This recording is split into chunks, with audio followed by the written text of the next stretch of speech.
El último pecado capital, la pereza.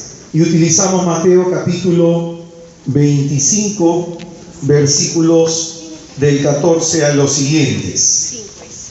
Dice las Escrituras: es también como un hombre que al ausentarse llamó a sus siervos y les encomendó su hacienda.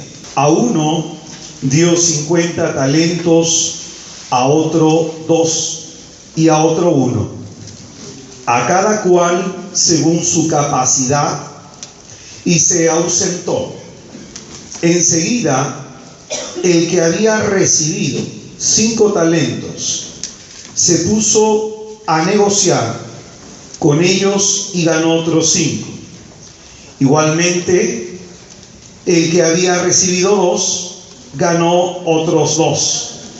En cambio, el que había recibido 1 se fue, cavó un hoyo en tierra y escondió el dinero de su señor. Al cabo de mucho tiempo, vuelve el señor de aquellos siervos y ajusta cuentas con ellos. Llegándose el que había recibido 5 talentos, presentó otros 5 diciendo: Señor, 5 talentos me entregaste, aquí tienes otros 5 que he ganado. Su señor le dijo: bien, siervo bueno y fiel, en lo poco has sido fiel, al frente de lo mucho te pondré. Entra en el gozo de tu señor. Llegándose también el de los 2 talentos, dijo: Señor, 2 talentos me entregaste, aquí tienes otros 2 que he ganado.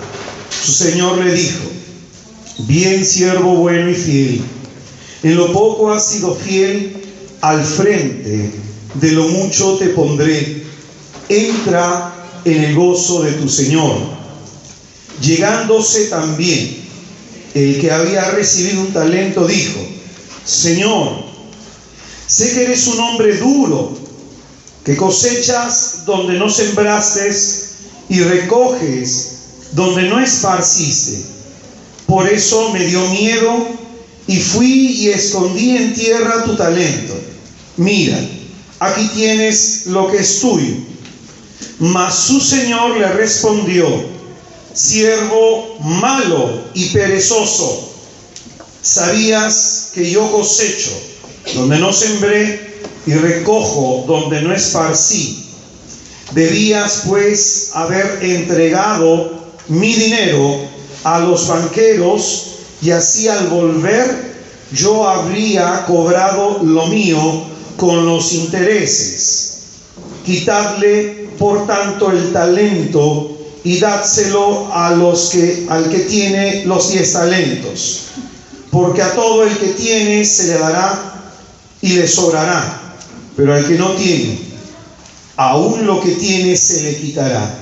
Y al siervo inútil echadle a las tinieblas de fuera, allí será el llanto y el rechinar de dientes. Es palabra del Señor. Pues bien, quisiera que por favor, para empezar esta reflexión, nos centremos en lo que encontramos en el versículo 26 de este texto. La sentencia que da el Señor dice: mas su señor le respondió: siervo malo y perezoso.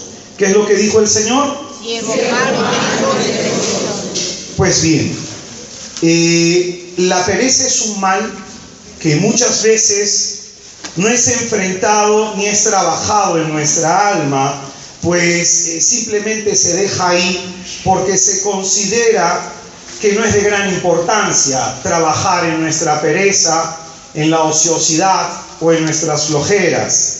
Sin embargo, la sentencia del Señor es clara. Él dice: siervo malo y perezoso, enfatizándonos la pereza como algo malo. Amén. Ahora, el contexto en el que se da este texto es importante. Este es el último discurso que encontramos en el Evangelio según San Mateo, hay 5 discursos en donde se condensa toda la cristología de Mateo, y en el último discurso, que es el discurso escatológico, que trata de las últimas realidades del hombre, que habla de nuestro destino final, es en ese contexto que encontramos este texto. ¿Qué significa eso? Que nuestra salvación es algo por lo que nosotros tenemos que esforzarnos, en lo que nosotros tenemos que ser diligentes. ¿Amén? ¿Amén? Pues bien, decía lo siguiente de este versículo 26, lo que dice el Señor y lo que muestra la pereza como un mal que muchas veces nosotros podemos pasar desapercibido en nuestra vida, pero como veremos en esta pobre reflexión, es algo que tiene que preocuparnos. Quisiera que también, por favor, centres tu atención en la conclusión de este texto, el versículo 30, que dice lo siguiente: y al siervo inútil, dice las Escrituras, echadle a las tinieblas de fuera, allí será el llanto y el rechinar de dientes. La sentencia dictada por el Señor entonces es una sentencia terrible y de temer, y nos ayuda a meditar y a reflexionar en la maldad que se esconde detrás de este pecado, que de pronto va a atrofiar nuestra voluntad. De ahí que muchas personas tengan el espíritu apagado. Un día una señora me dijo: hermano, yo hace mucho tiempo que no siento ardor en mi corazón por las cosas de Dios. Hace mucho tiempo que no siento ese fuego que usted a veces describe, que uno tiene que sentir por las cosas de Dios, ese celo evangélico del cual estaba San Pablo lleno. Y ella me decía que estaba pasando por una etapa de aridez. Yo a ella le contestaba lo siguiente, que esa aridez puede tener distintas causas. Y una de esas causas puede ser la pereza. No hemos hecho nada para salir de ese estado, lo que significa que el alma árida puede ser que esté en esa condición porque no está haciendo nada para arder en el fuego del Espíritu. Pongamos un ejemplo que le puse a esta mujer. Imaginémonos que yo tengo una hoguera a unos 100 metros de distancia. El fuego está prendido, sin embargo a mí me da la gana de quedarme acá. Y quisiera que me acerquen el fuego. Y digo: ay, qué frío que hace. Pero el punto es: ¿por qué no me acerco? Y hay mucha gente que tiene el alma fría, el espíritu apagado, porque no se acercan a aquel que es fuego. Están lejos de Dios, y esa lejanía se experimenta en el alma como una sensación de frialdad y de sequedad. No hay fuego. La aridez venida de Dios, la aridez querida por Dios, es una aridez que Él la permite para que el alma se santifique. Las personas que tienen una vida más mística, una vida interior más profunda, son personas que suelen pasar etapas de aridez largas y prolongadas. En estas personas el Señor está tratando de trabajar lo sensible, está trabajando de pronto para que estas personas no se muevan simplemente por el gusto o por el hecho de que algo les agrada o sentirse bien. Amén. El Señor más o menos lo va a describir en lo que le diría a Pedro: cuando tú eras joven hacías lo que querías, ibas a donde querías. Cuando llegues adulto, te amarrará la cintura y te llevará donde tú no quieras. Entonces la madurez espiritual implica esto. Sin embargo, hay muchas personas que dicen: es que no siento ganas de orar y estoy en estado de aridez. Pero es importante que disciernas por qué estás en ese estado. A lo mejor estás en ese estado por pereza, por desidia. Como vamos a ver más adelante, estamos en ese estado de aridez culposa. Nosotros somos culpables de esa situación por nuestra falta de oración, nuestra falta de deseo de profundizar en las Escrituras, nuestra falta de interés por la comunión con Dios. Amén. Este pecado, de pronto uno puede pensar que no es de que no aporta un gran mal a nuestra alma. Sin embargo, va a atrofiar una de las potencias del alma, que es la voluntad. Muchas personas, frente a la lucha contra el pecado, se sienten que no tienen voluntad.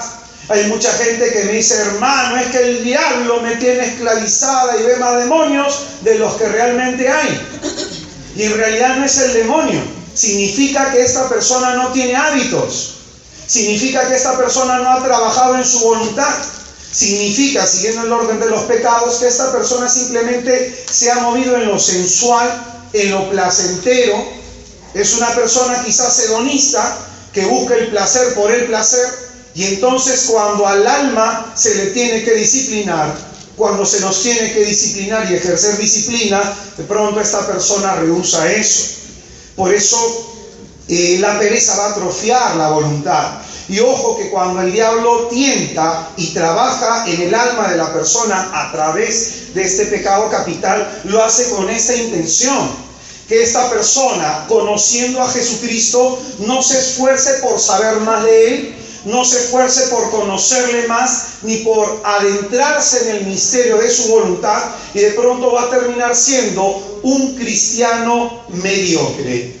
Es importante, y recomiendo acá el libro Las cartas del diablo a su sobrino. Se lo bajan de internet, que habla de cómo el diablo tienta. Ahí decíamos que el espíritu puramente humano es enemigo del sacrificio. Y hay mucha gente que dice, hermano, no me puedo levantar, pero no es una cuestión demoníaca. Hermano, pero me cuesta esto, no es una cuestión demoníaca. Significa que no hemos trabajado en nuestra voluntad, que no le hemos educado, que no somos personas disciplinadas. Amén. De ahí que tú tengas mucha gente en la iglesia que hace las cosas sin ardor, sin celo evangélico. De ahí que tú tengas a mucha gente en la iglesia que puede estar trabajando en un apostolado, haciendo tal o cual cosa, pero no hay ardor en su corazón. No hay ardor, de ese ardor de pronto que las escrituras nos muestran en San Pablo. Una frase preferida de las personas que tienen este tipo de mal es: mañana lo hago. Cuando se les aparece algo, un mandato de parte de mañana lo hago. Y siempre, date cuenta, lo dejamos todo para mañana, pero en el fondo es una excusa que no queremos aceptar. El fondo del problema es que no queremos nosotros esforzarnos. Ese mañana lo hago significa no me quiero esforzar hoy. No me quiero esforzar hoy. Ojo, detrás de esa frasecita está el otro pensamiento. Ese mañana lo hago es no me quiero esforzar hoy. Y dice las escrituras, hoy es el día de la salvación. El día en que quiere actuar el Señor, el día en que favorable de Dios. Hermano, cada vez que nosotros estamos ante la palabra de Dios y escuchamos la palabra de Dios, ese es un kairos, un tiempo favorable de parte del Señor para que nos esforcemos.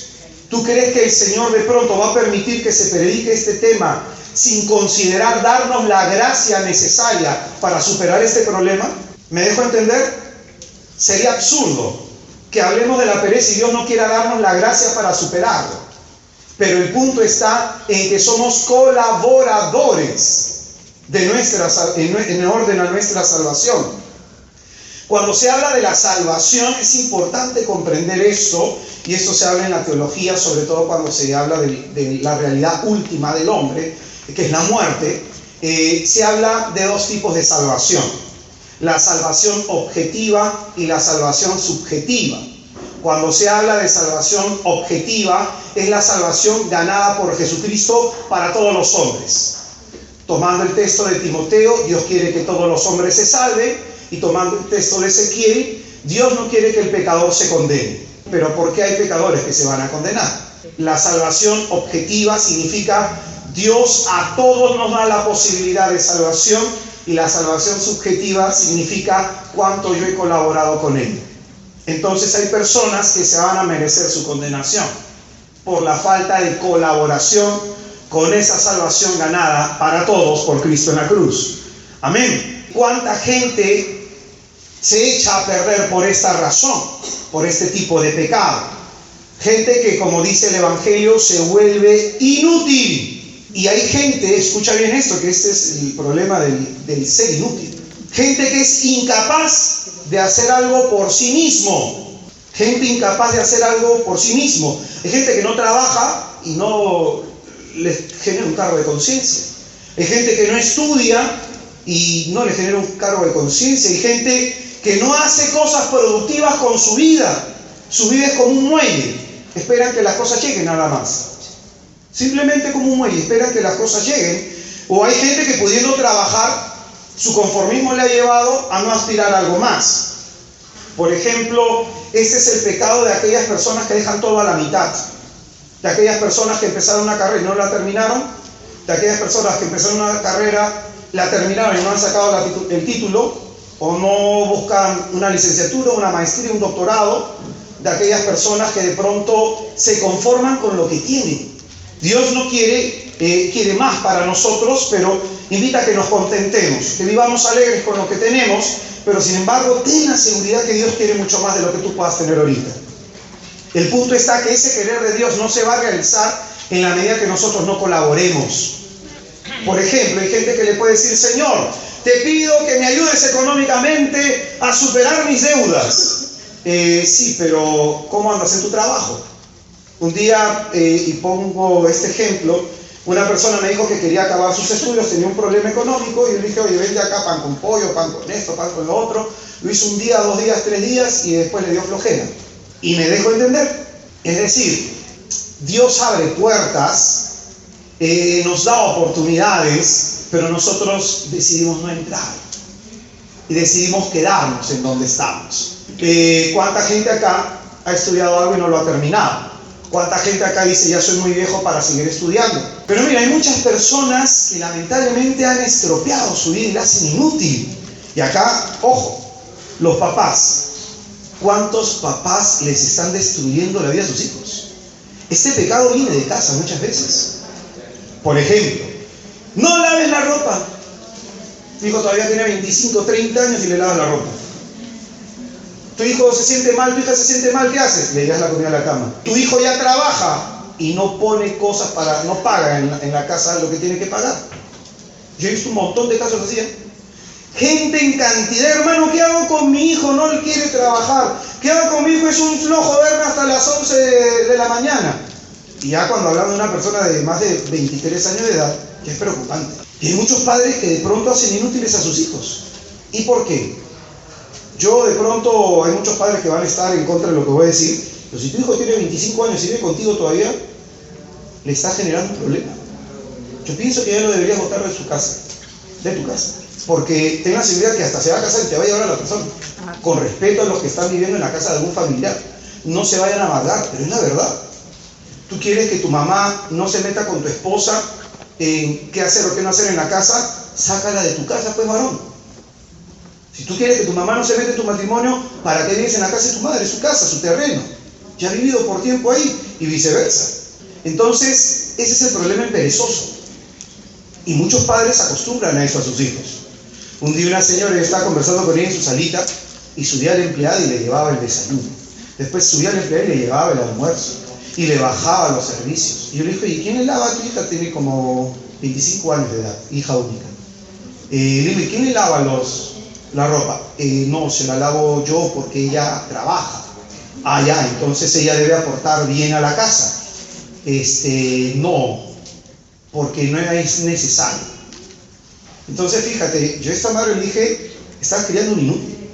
No le has dado límites, no le dices de pronto qué cosas tiene que pagar, no le has dado responsabilidades. Hay muchos padres acá que no le dan responsabilidades a sus hijos. La responsabilidad mía el domingo era lavarle el carro a mi padre si quería propina. Y hay papás que acostumbran a sus hijos a hacer lo que les da la gana. Después, cuando te falten el respeto, no te quejes, pero estás haciendo a tu hijo inútil. Ahora, pregunta: ¿tu hijo con ese tipo de educación crees que va a ser empresario? ¿Tu hijo con ese tipo de educación tú crees que va a ser una persona que estudia 2 carreras, que dé maestrías en el extranjero? ¿Quiénes son las personas que tienen más logros en la vida? Los que se hacen solos, los que empiezan desde abajo, los que les cuesta, los que se tienen que trabajar y estudiar a la vez. A esos valoran el esfuerzo. Son personas que se tienen que levantar de madrugada a las 3 de la mañana para estudiar y su día termina a las 10 de la noche. Esas personas llegan muy lejos. Y lamentablemente en nuestra sociedad nosotros nos acostumbramos y nos hemos acostumbrado, poco también por el Estado, a ser personas conformistas. La realidad de nuestro país sobre la empresa minera, el Estado subsidia a mucha gente pobre que tiene 800 hijos y les dan 700 soles y con eso ellos están felices. y no tienen la esperanza de estudiar, y no tienen la esperanza de lograr algo, y viven felices con un subsidio. Y ese es el problema del perezoso. Vive feliz con los subsidios. ¿Cuántos jóvenes acá todavía están en la casa de sus padres y no están pensando en un departamento propio? ¿Por qué? Porque el papá te lo da todo. Porque la mamá te lo da todo. ¿Cuántos acá tienen menos de 30 años de edad y todavía tu mamá te lava los calzoncillos? Vergüenza debería dar. Proverbios capítulo 6, versículo 9. ¿Hasta cuándo dormirás, perezoso? Cuando te levantarás de tu sueño, un rato de sueño, un rato de siesta, un rato de descanso, con los brazos cruzados, y te llegará la pobreza del vagabundo y la penuria del mendigo. Este texto de las Escrituras es clarísimo, que el perezoso va a tener un final triste. Le va a llegar, dice, la pobreza del vagabundo y las penas del mendigo. Y las penas, las penurias del mendigo. Por si acaso, padres, a eso están dirigiendo a sus hijos. A eso están dirigiendo a sus hijos. Yo un día, porque tenemos nosotros comunidad de jóvenes, y soy bien claro con eso, yo le dije a un responsable, porque había un chiquillo que no trabajaba: hermanito, cuadra esa situación. El hermano tiene que trabajar. Dice que no encuentra trabajo. Yo le digo, cuando yo me voy al metro de Barranco, hay una persona que ha tenido, me parece, un problema en el cerebro ya desde pequeña, tiene los brazos doblados, camina así, y con su baldecito, te cuida carros, te lava carros, no sé cómo lo hace. Entonces ese hermano tuyo tiene 2 manos, tiene 2 pies, tiene cerebro, si no tiene un problema psiquiátrico terrible, algo puede hacer, porque hay personas que tienen síndrome de Down que trabajan. Entonces, yo digo lo que dice San Pablo: el que trabaje, el que no trabaje, no coma. Esos casos hay que atender muchas veces en los grupos de jóvenes, muchas veces en los grupos, y los adultos también, no creas. Pero en definitiva, ¿de dónde viene eso? En la casa te lo permiten, pues. Si tu hijo no está pagando luz, agua, si tu departamento es comprado, tu casa es comprada, es alquilada, no está colaborando con los gastos de la casa, y tú le permites, le lavas la ropa, entonces tienen hijos y te los dan a ti, salvo que las personas tengan que trabajar y se estén rompiendo el lomo. Pero otra cosa es que, oye, tu hija no trabaja, pero tú le pides a los hijos, ¿qué pasa ahí? Hay un problema, y el problema es tuyo. Acuérdate, puedes estar criando un inútil, forjando un inútil, y a ese inútil le va a pasar 2 cosas. Va a tener la pobreza del vagabundo y va a tener la penuria del mendigo. Entonces, si tu hijo tiene 20 años, que lave sus calzoncillos, ¿cierto? Es en este sentido que los padres tienen gran responsabilidad, y por si acaso, cuando un padre no corrige al hijo, el Señor le va a pedir cuentas en el día del juicio. Y no te lo digo yo, sino porque crees que Samuel fue profeta y fue sacerdote. Ahí no le tocaba eso. Pero los hijos de Elí, el sacerdote, nunca los corrigió. Los acostumbró a ser frescos, sin vergüenzas. No había disciplina, no había corrección. Y de pronto un día Dios agarra y le dice a través de Samuel que sabes que ninguno de tus hijos va a heredar el sacerdocio. Y tú también, ninguno de tu familia va a volver a ser un sacerdote, porque no me has honrado. Hermano, incluso las Escrituras dice, si tu hijo se porta mal, rómpele el espinazo. ¿Pero qué significa? Disciplinarlos en su voluntad. Desde pequeños que limpie su cuarto, desde pequeños que limpien la sala, desde pequeños. Y ahí los que te van a decir, los que tienen una posición económica mejor. Pero es que tengo a la empleada, pues. Por eso quisiera que nada más te fijes en este momento. ¿Cómo es tu hijo? Personas que aportan, personas que están pendientes a las necesidades, personas que limpian su cuarto, personas que están pendientes, se pagó la luz, se pagó el agua, personas que están pendientes de las necesidades de la casa. Si no está pendiente de la necesidad de tu casa, menos lo será de la suya. Acuérdate, siempre te va a tocar la puerta y decirte: papá, no tengo, mamá, no tengo. Siempre, a ti te va a gustar eso, pero sobre todo a las mamás. Proverbios capítulo 10, versículo 4. Mano perezosa empobrece, mano laboriosa enriquece. ¿Tú quieres gozar de una vida en paz? ¿Tú quieres de pronto tener las necesidades cubiertas, tener lo básico cubierto, hermano? Trabaja. Por lo tanto, hermanos, escuchen bien, la pereza está referida a la incapacidad de aceptar mi vida y de hacerme cargo de ella. A mí me parece terrible que mucha gente me pregunte: hermano, ¿qué hago con mi vida? Porque eso significa que esa persona no sabe qué hacer con su vida. no sabe a dónde llevarla. Este problema de pronto hacernos cargo de nuestra propia vida le va a pasar a muchas personas. El padre de pronto puede haber influenciado de tal manera en los hijos, como un día a mí me tocó con una amiga, ¿no? Que el papá era abogado, la familia pues venía de abogados, entonces el papá le dice pues, a la chica: hija, mira, tú puedes estudiar lo que quieras, ¿sabes? Pero yo soy abogado. El papá fue abogado, el padrino es abogado, pero tú puedes estudiar lo que quieras. ¿Qué acaban de hacer? Pasionarlo, les ha metido un mensaje en la cabeza. Entonces esa persona va a crecer pensando: ¿y qué quiere mi papá? Y no ¿qué quiero yo? ¿Y qué quiere mi mamá? Y no ¿qué quiero yo? Estas personas siempre crecen con el miedo al que dirán, porque están tratando de agradar a los demás. ¿Y cuántos sufren así? No es valiente para enfrentar algunos temas. Entonces la pereza está referida en este tema como la incapacidad de aceptar y hacerse cargo de la existencia de uno mismo. Hermanos, la vida nuestra nos ha sido dado como un don de Dios, como un don glorioso del Señor, como un don que tenemos que aprender a gobernarlo. La vida nuestra es dada como un proyecto que tenemos que descubrir y aprender a realizarlo. ¿Por qué encuentra gente infeliz en la iglesia?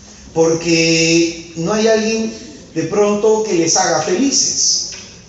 Y están a la espera de que algo pase para que sean felices. A la espera de un hombre, a la espera de una mujer, a la espera de algún resultado, a la espera de algo. Hermano, pero la felicidad depende de uno. Uno se la va forjando. Ahí en donde tú tengas una persona infeliz es producto de todas las malas decisiones que ha tomado a lo largo de su vida. Incluso hasta de las decisiones malas y negativas de nuestra vida tenemos que aprender. Tenemos que madurar. Hay gente que en la primera crisis se vienen abajo. Estas personas son débiles de carácter. No se les ha enseñado a esforzarse. Amén. Definamos la pereza. La pereza es definida como una negligencia.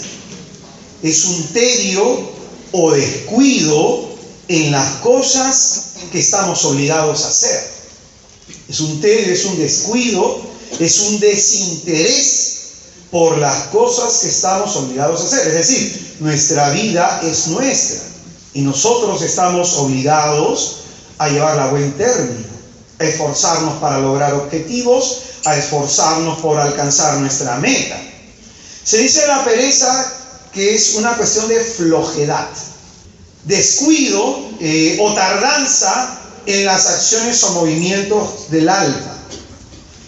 Aquí hay algo que definir, porque el Papa Francisco se ha pronunciado que no se debe ver la pereza como un pecado capital, pero él lo estaba diciendo en un sentido específico. Antiguamente eran considerados 8 los pecados capitales, la Iglesia aún no se ha pronunciado de manera formal, entonces seguimos hablando de la pereza como tal, pero se relaciona la pereza con el ocio. El ocio filosófico de pronto ayuda a pensar, a elaborar razonamientos que hacen que crezca nuestra sociedad. No estamos hablando de ese tipo de pereza, no estamos refiriéndonos al ocio que lleva a crear, no estamos refiriéndonos a eso. Por ejemplo, una persona artista necesita tener tiempo para pensar, tener espacio para hacer sus cosas. Un día una hermana agarró hace años, me dijo: yo soy misionero a tiempo completo ya hace 10 años, yo tomé la determinación de renunciar a mi trabajo secular, trabajo que como todos puedan tener, por dedicarme enteramente a evangelizar a tiempo completo. Entonces esta persona, se me acerca una persona y me dijo: hermano, los misioneros a tiempo completo se la llevan fácil, ¿no? Porque nada más predican en la noche y de pronto tranquilo su vida todo el día, se pueden levantar tarde y que esto y que lo otro. Y le digo: ¿y a ti quién te ha dicho semejante sandez? Le digo: es que mi primo también es misionero a tiempo completo y se levanta como a las 11. Y porque tu primo sea así, todos somos metidos en el mismo saco. Entonces yo le decía: si tu primo no se levanta, no tiene ayunos entre semana, no es una persona que de pronto tiene vigilias de oración en su casa, no es una persona que se levante temprano para orar, para estudiar las escrituras o leer un libro, no es una persona que esté leyendo constantemente, no es una persona que haga acompañamiento espiritual a varias personas, no es una persona que esté preocupada por la formación del pueblo de Dios, por eso también se forma, no es una persona que está preocupada por formar comunidades y pastorearlas y regirlas según el corazón de Cristo, ten la seguridad que eres misionero a tiempo completo. Oye, y tienes que estudiar. Yo, por ejemplo, estoy en una misión en Cajamarca en donde tenía a la siguiente semana examen. ¿De dónde sacas tiempo? y le jalas un poquito menos al sueño. Hay gente con la que tengo que hacer acompañamiento espiritual, hay gente a la que tengo que apoyar escuchándoles y tratar pobremente aconsejándoles, entonces es un trabajo bastante complicado. Y lo peor de todo es que es gratis. Oye, hay mucha gente, matrimonios que se acercan, entonces coordinas, porque para mí es leer, o sea, yo llego a mi casa a las 10 de la noche y me pongo a leer hasta las 12, más o menos una, cuando tengo que hacer un tema, si no me pongo a jugar PlayStation o miro televisión. Hay un tiempo para cada cosa, hermano, y cada cosa tiene su momento. Lo que simplemente se conoce como pereza es un ocio que no constituye una falta. Por ejemplo, el ocio filosófico. Tú tienes a Sócrates, tú tienes a Platón, pobrecito Sócrates, es el antipático del grupo, por su mayéutica. Y de pronto tú tienes a gente que es pensante, gente que es estudiosa, y hermano, ¿y cuánto tiempo crees que te toma comerte un libro de 1000 páginas? Y cuando es teología es peor, porque usted está leyendo y Dios, y ¡pum!, te llevó a contemplación. Otra cosa es el ocio filosófico. El ocio filosófico sirve para profundizar, sirve para reflexionar y sirve para encontrarnos con nosotros mismos. De ese tipo de pereza, de eso no hablamos. Estamos hablando de una flojera acá que va en orden a no hacer lo que debemos. De ahí que la pereza a la que aquí estamos refiriendo como pecado capital está referida a la asedia, conocida así también, la asedia o asidia, de acuerdo a tu diccionario. Asedia, con C, asedia, tiene muchísimo que ver con la negligencia, pero es mucho más. Tiene muchísimo que ver con el descuido de la propia persona, con la falta de aplicación y de esfuerzo por uno mismo. Tiene muchísimo que ver con la desidia. Tiene muchísimo que ver en orden a nuestra salvación. Romanos capítulo 12, versículo 9. Vuestra caridad sea sin fingimiento, detestando el mal, adhiriéndonos al bien, amándoos cordialmente los unos a los otros, estimando en más cada uno a los otros. Escucha bien lo que dice el versículo 11. Con un celo sin negligencia. En algunas traducciones dice con una fe sin negligencia. Que una fe no puede ser perezosa, pues. ¿Por qué? Porque el Evangelio de Mateo capítulo 11, versículo 12, el Señor dice que el reino de los cielos sufre violencia. Sufre violencia. Y solamente los violentos lo arrebatan. En otras traducciones se cambia la palabra violencia por esfuerzo. Los que se esfuerzan lo arrebatan. Entonces, el ser cristiano implica esforzarse por perseverar en nuestra fe. Entonces acá, en este texto de la carta de los Romanos, se nos dice que nuestra fe o nuestro celo cristiano tiene que ser un celo sin negligencia. Un celo sin negligencia significa no debemos ser descuidados en perseverar en nuestra salvación. Tenemos que aplicarnos y esforzarnos por nuestra salvación. Un texto bíblico para que profundicemos en esta cuestión. Segunda de Pedro, capítulo 5, versículo 1. Por esta misma razón, poned el mayor empeño a añadir a vuestra fe. Escucha bien, nuestra fe tiene que crecer, tiene que madurar. Si es que nosotros sentimos que somos mejores creyentes que el año pasado, que estamos haciendo cosas que el año pasado no hacíamos.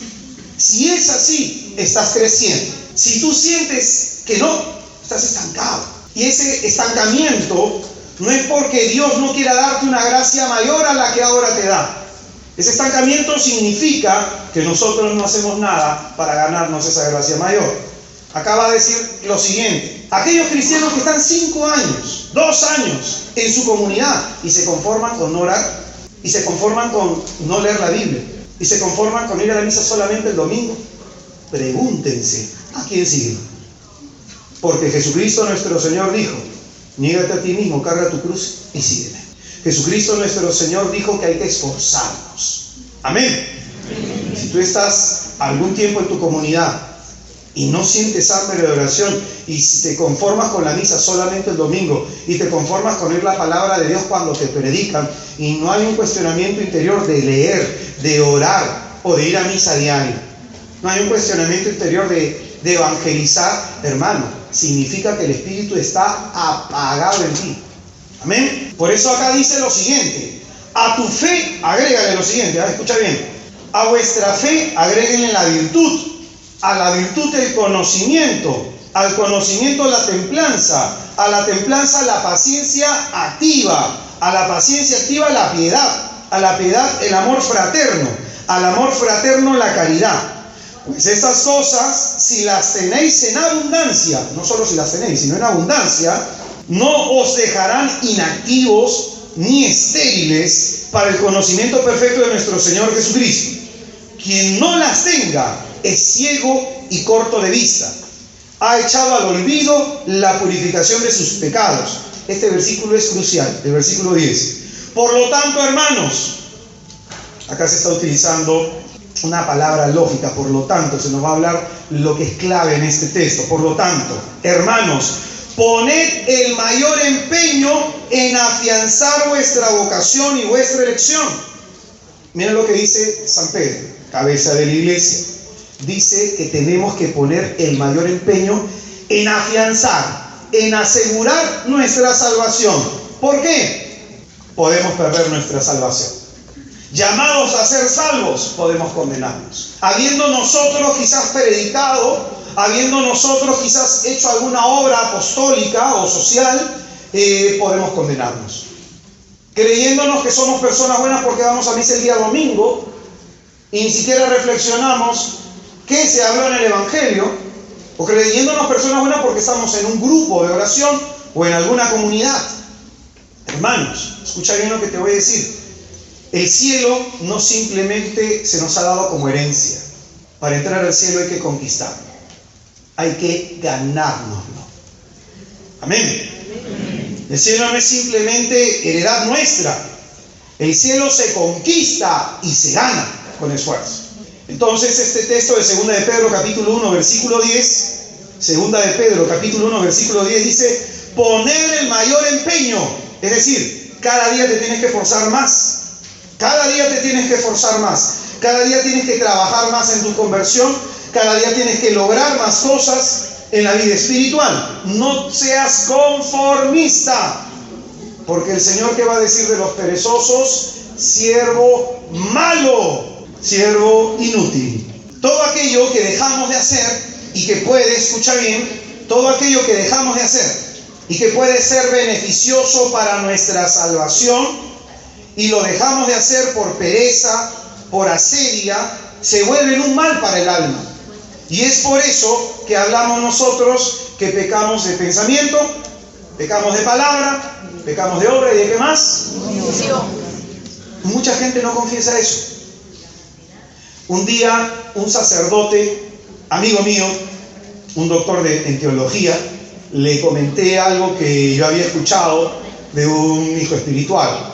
Un chiquillo que tiene unos 20 y pico de años, y este piojo pues tiene 4 horas de oración diaria. Entonces un día oró menos, oró 1 hora nada más, y va y se confiesa con el sacerdote de su parroquia, y el sacerdote le dice: eso no es pecado, porque acaso tú eres un monje, estás en un claustro orando todo el día. El muchacho se sintió mal, me preguntó a mí, y justo yo estaba con un amigo sacerdote, me mandó un mensaje. Digo: oye, mira lo que me escribe esta persona, qué terrible que haya personas que digan eso, ¿no? Y este sacerdote me dijo: es que mira, nosotros que confesamos, muchas veces nos toca confesar a uno de esos santitos, que como tienen la conciencia delicada y tan iluminada por el Espíritu Santo, hasta lo ven pecado no orar, no leer la Biblia, o hasta lo venial, lo ven como una causa para no comulgar. Entonces, cuando nos tocan uno de esos santitos, uno nomás baja la cabeza, porque uno no ora, pues. Uno nomás baja la cabeza, porque uno no lee la Biblia. Sacerdote. Pero, fíjate tú, lamentablemente, a veces nosotros queremos poner la valla bien bajo, en orden a nuestra salvación, y no la queremos elevar. Por eso es que, hermanos, tenemos que mirar a los santos como ejemplos puestos por nuestra iglesia, que nos muestran a personas que se han esforzado, que se han tomado la salvación de su alma en serio. Amén. Hermano, la omisión entonces es el pecado de no hacer lo que debo espiritual y moralmente hablando. La omisión es el pecado de dejando de hacer lo que la ley moral y el espíritu me pide hacer. Por ejemplo, acá te voy a poner un caso sencillo, ¿no? En la medida que nosotros respondemos al Espíritu Santo es en la medida que crecemos espiritualmente. En la medida que decimos sí, el sí de María. Por eso es importante que para ser cristianos entendamos el pasaje de la visitación. Porque Lucas, como mensaje teológico, nos muestra que antes de introducirnos en el misterio de Cristo, primero entendamos el misterio de María. Porque es a través de María que se introduce uno al misterio de Cristo. Y es en este sentido que está el pasaje de la visitación. En la medida que yo le diga, hágase en mí a Dios, en la medida que yo permita que Dios haga, es en la medida que maduro en el Espíritu. Ejemplo, un día el Espíritu Santo, me voy a una charla y el predicador habló de orar de madrugada. Me llamó la atención. En la semana me voy a la misa y el padrecito habló de orar de madrugada. Terminando la semana, un hermano se consiguió un libro sobre la oración de madrugada de Nehemías. Yo dije, ¿qué quiere el Señor? Estar más claro que el agua. Y acá viene el punto, tú no le respondes a Dios, te estás atrasando en tu crecimiento. Porque Dios no te va a proponer otra cosa hasta que le respondas. Si no eres fiel en lo poco, no se te puede llamar a algo mayor. Amén. Entonces, ¿qué te está pidiendo el Señor en los temas? ¿Qué te está pidiendo el Señor en los cursos? Es como un día alguien me dijo que toda una semana de taller de oración. Y esta persona me dijo, hermano, ¿qué quiere el Señor? Que ores. Proverbios capítulo 21, versículo 25. Los deseos matan al perezoso, porque sus manos no quieren trabajar. Los deseos matan al perezoso porque sus manos no quieren trabajar. De ahí que se explique que los perezosos, las personas perezosas son gente triste. Gente que ha anhelado cosas en la vida pero no las ha logrado. Por lo tanto es gente frustrada. Porque deseando mucho han hecho poco. Porque ellos se regulan por la ley del mínimo esfuerzo. ¿Qué significa eso? Haciendo poco quiero lograr mucho. Orando 15 minutos quiero la vida espiritual de San Francisco de Asís. Leyendo la palabra una vez al año quiero entender las escrituras como San Jerónimo, como San Agustín. Sin vida de oración quiero ejercer discernimiento de espíritu como San Ignacio de Loyola. Eso no se puede, hermano. Definitivamente no se puede. Tú a lo mejor quieres, Señor, cómo me gustaría tener el carro que tiene tal hermano. El Señor que te dice, los deseos matan al perezoso. ¿De qué te sirve solamente desearlo si no haces algo para lograrlo? ¿De qué nos sirve desear algo si no hacemos nada para lograrlo?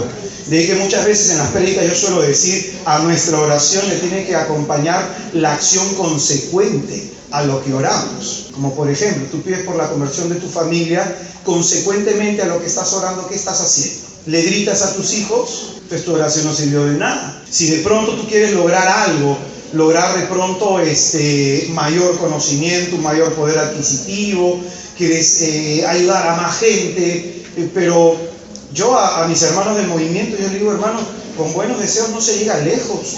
Perdónenme la expresión.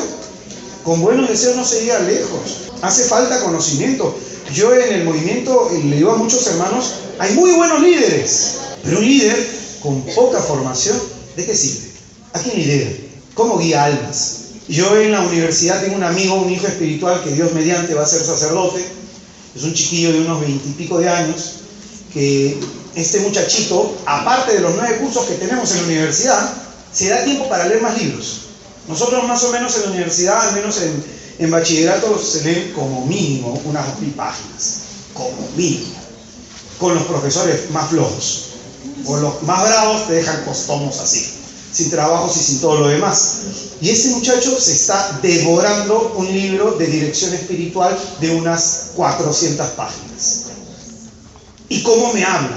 Y cuando lo miro, mi espíritu vibra porque digo, este va a ser un excelentísimo director de almas. ¿Por qué? Porque no solamente tiene vida interior de oración, tiene conocimiento. Lee. Yo al movimiento le he dado 15 libros, 15 nada más, ¿eh? Y lo más delgadito de 100 páginas. Yo a los hermanos del profesor le digo, como mínimo por año, tienen que haber seguido 4. Es decir, por lo menos en una cuestión de 3 años, tienen que haber acabado de leer esos 15 libros. Y eso que les he dado libros bastante sencillos. Pero de pronto, eso es importantísimo. ¿Eh? ¿De qué sirve en la iglesia una persona que tenga buenas intenciones si no está formada? Si no está formada, no lee, no se culturiza, no lee no solamente teología, otras ciencias que vayan a fin. ¿Ven? Entonces, hermano, el problema del perezoso es que sus manos no quieren trabajar. Puede desear todo, pero sus manos no quieren trabajar. Concebir este tipo de pereza, como la asedia que estamos diciendo, este tipo de pereza, no la pereza tipo ocio, el ocio filosófico. Concebir este tipo de pereza es abrigar, escucha bien, voluntariamente en el corazón, es abrigar el desgano, la aversión y el disgusto por las cosas de Dios. ¿Por qué no lees la Biblia? No tengo tiempo, mentira. En el fondo es no quiero. ¿Por qué no oras 15 minutos diarios? No tengo tiempo, mentira. En el fondo no quieres y no quieres aceptar la verdad. Y entonces eso te va a condenar, porque la verdad te hace libre. Y es mejor que digas, Señor, soy flojo, a que digas, no tengo tiempo. Porque entonces Dios te va a quitar tu trabajo, Dios te va a quitar la salud para que pases en tu casa más tiempo para ti. Pero es que no tientes a Dios. Dice las Escrituras, en Gálatas, de Dios nadie se burla. Dios no es un tonto como para que tú le digas, Señor, no tengo tiempo. Porque si fuera así, te manda un rayo por mentiroso. Entonces, hermanos, no es tiempo. Es, Señor, en verdad me da flojera. Levantarme temprano, doblar las rodillas. A veces no siento nada. Pero ahí viene el acto de fe. Sientas o no, se lo dedicas. ¿Tú crees que Dios te quiere orante o no? ¿Quiere que lea las Escrituras o no? ¿Que las estudies o no? Esos católicos que dicen, ay, los evangélicos se la aprenden de memoria. Muy bien, pues. Y bendito sea Jesús, que gracias a ellos hemos entendido el amor a las Escrituras. Porque, ¿qué crees? ¿Que porque eres católico eres mejor? No, hermano. Hasta el Señor puede sacar de las piedras hijos de Abraham. Así que no nos fiemos de nuestro bautizo, porque podemos condenarnos.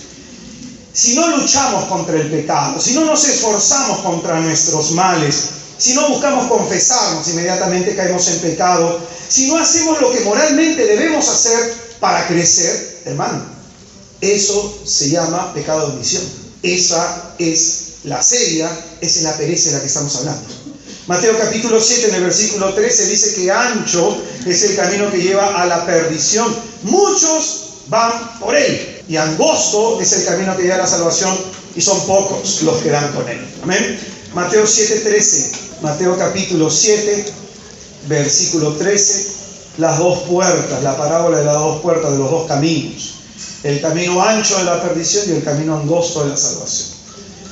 Se dice que la pereza entonces es un pecado mortal en cuanto, escucha bien, se opone directamente hacia la caridad con uno mismo y hacia la caridad con Dios. La pereza es un pecado mortal porque se opone en contra de la caridad de uno mismo y en contra de la caridad de Dios. La pereza, escucha bien, la asedia va en contra del primer mandamiento. Amarás, Shema Israel, escucha Israel, amarás al Señor tu Dios. ¿Con qué? Todo tu corazón, con toda tu mente y con todas tus fuerzas. Pero ahí estás, amarás al Señor tu Dios con todo tu corazón, toda tu inteligencia. Tu inteligencia tiene que ser formada, tienes que estudiar las Escrituras. Si tú eres un cristiano de 10 años como cristiano, por lo menos, mínimo, 2 veces ya te debes haber leído la Biblia. Por lo menos. Si eres de 1 año, has acabado los evangelios. Si eres un cristiano de 1 año, ya has acabado las cartas paulinas. Ya has hecho apuntes, has investigado, has orado eso, has rumiado la palabra de Dios. Amarás al Señor con todo tu corazón, con toda tu inteligencia y con todas tus fuerzas. Mirando en tu alma, fuerzas. Hebreos capítulo 6, versículo 12, dice, no seáis indolentes, sino más bien imitadores de aquellos que mediante la fe y la perseverancia heredan las promesas de Dios. En otras traducciones dice, no seas perezoso, sino sé imitador de aquellos que se esfuerzan mediante la fe para heredar las cosas de Dios. Hermano, el Señor quiere que nos dolamos, esa palabra indolente, que nuestro corazón se vuelva contrito ante nuestro poco esfuerzo. Es decir, uno de los pecados que deberíamos confesar en el confesionario es, Señor, te pido perdón porque no hago nada, no me esfuerzo, Señor. Pongo siempre excusas. El perezoso es una persona de muchas excusas, ¿sabes? Su perfil psicológico es que es una persona inconstante, indisciplinada, es una persona irresponsable. Una característica del perezoso, siempre llega tarde. Hermanos, por eso yo en el movimiento tengo la santa virtud de abandonar a los hermanos que llegan tarde en un servicio. Por ejemplo, yo a veces estoy de misión, estoy en la camioneta, le digo al hermano, te espero 15 minutos. Más no. Pasa eso, me llama, hermano, estoy en la esquina. Pasó el tiempo, ¿por qué te tengo que esperar? Porque es caridad. No, tú no estás teniendo caridad conmigo. Yo estoy llegando temprano, tú no me has llamado temprano a decirme, tengo problemas en el trabajo y me voy a demorar. ¿Cómo hacemos? Porque verdad, cuando nosotros hacíamos misiones en Villa El Salvador, cuando, bueno, salíamos hijos de Sion, salían conmigo a hacer misiones por allá, yo a los hermanos en Cristo Salvador los abandonaba, los dejaba. Yo 7 de la noche, oye, pero espera, es un problema. Y tienen que ir, les digo. Nada de que te dejo y te vas a tu casa a descansar, no, te vas como sea ya. Te vas como sea ya. Gente cuando llegaba tarde decía, regresa a tu casa. Si es que no me decían. Por ejemplo, hermanos que llegaban tarde a la comunidad. Miren, una comunidad en Chiclayo, ¿qué tuvimos que hacer? La gente, los responsables tenían que llamar, hermano, lleguen temprano, hermano, ¿qué es? ¿Qué lo otro? Todos llegan tarde. Entonces yo le dije a la hermana, mira, la corrección fraterna tiene que tener 2 características. Ejemplar y medicinal. Medicinal en el sentido curativo, tiene que curar el mal de la persona, y ejemplar para que todos aprendan. A la que siempre llega tarde, la que era la peor impuntual, le dije, suspéndela 2 meses. Vamos a ver cómo se alinea toda la comunidad. Lo hizo, se alineó toda la comunidad. Se alineó toda la comunidad.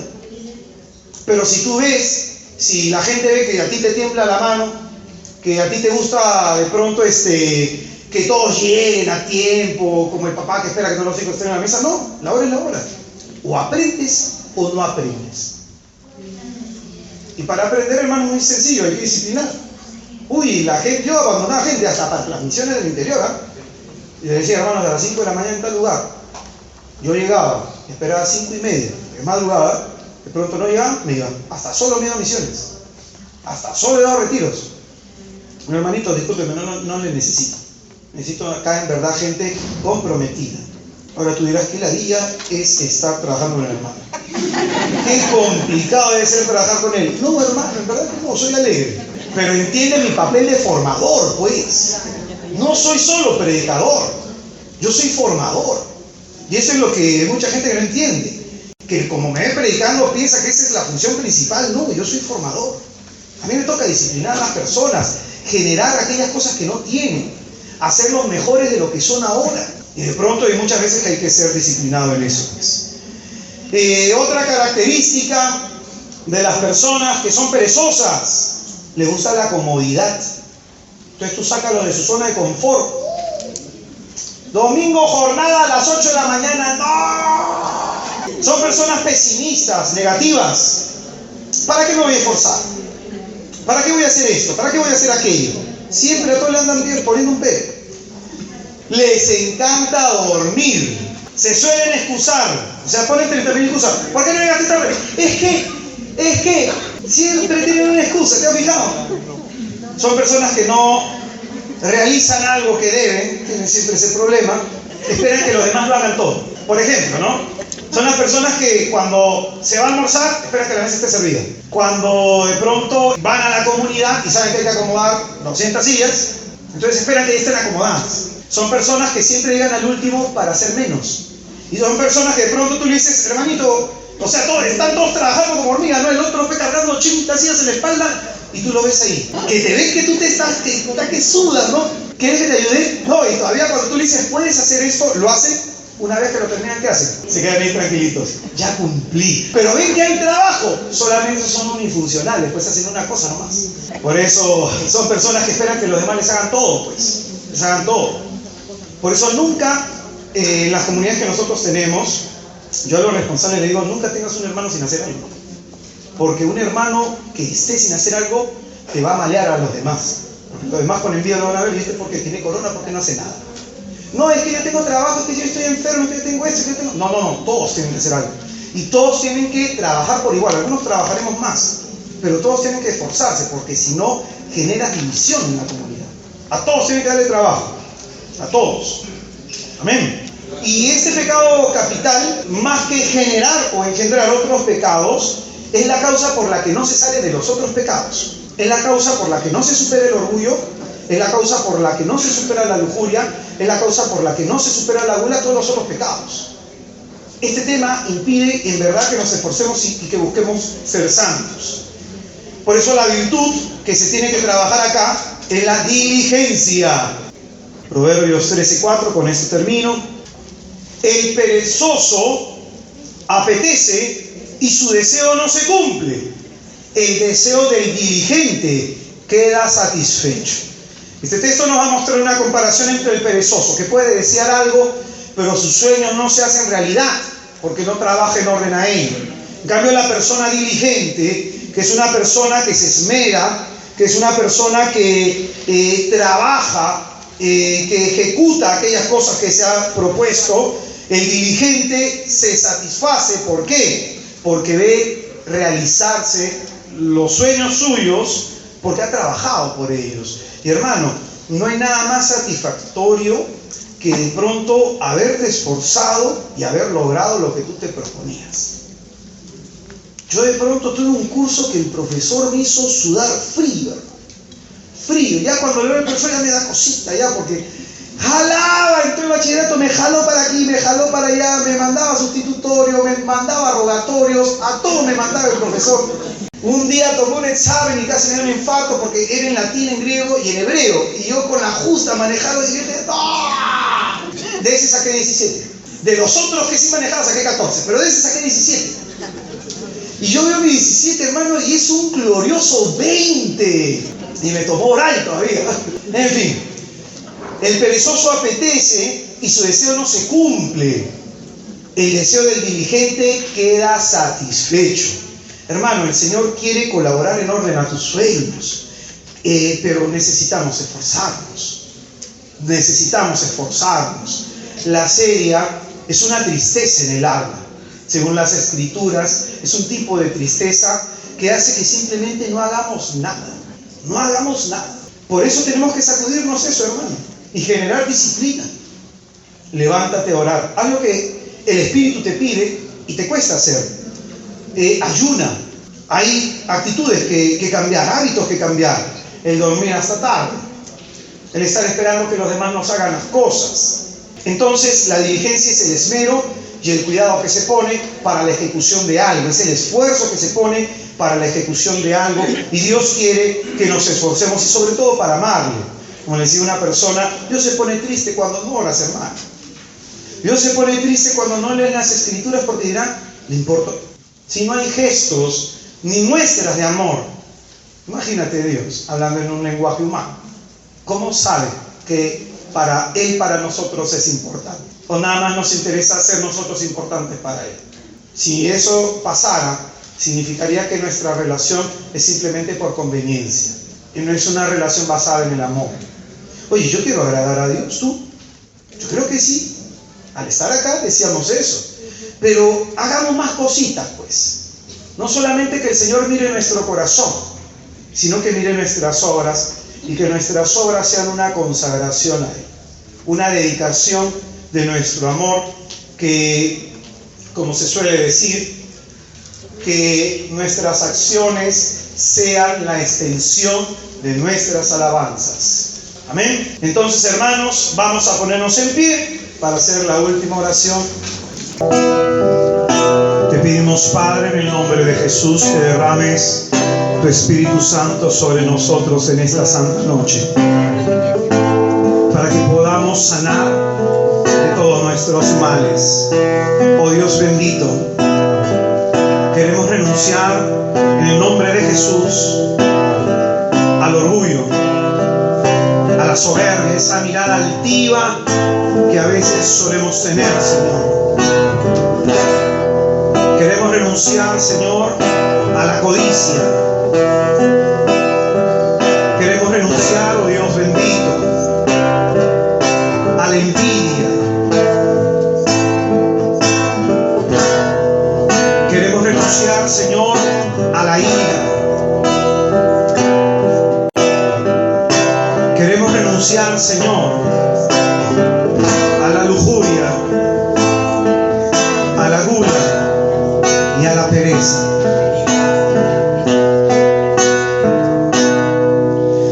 Espíritu, Espíritu, Espíritu Santo, ven.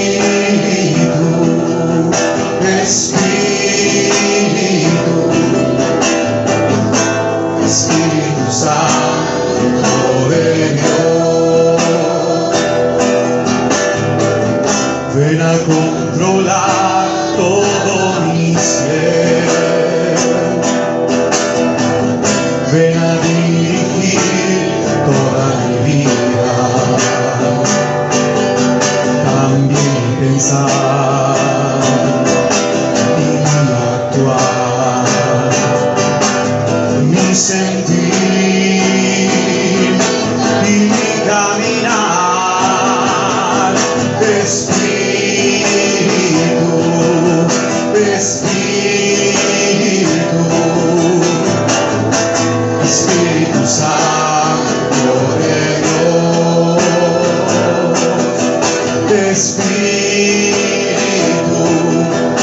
Espíritu, Espíritu Santo de Dios. Señor, tú que ves nuestros corazones, te pedimos perdón por nuestros pecados, Señor, y de manera especial por por ponerte siempre excusas, Señor, por decir que no tenemos el tiempo, por andar siempre excusándonos para no hacer lo que debemos, para evitar el bien que tú quieres que realicemos en orden de nuestra salvación.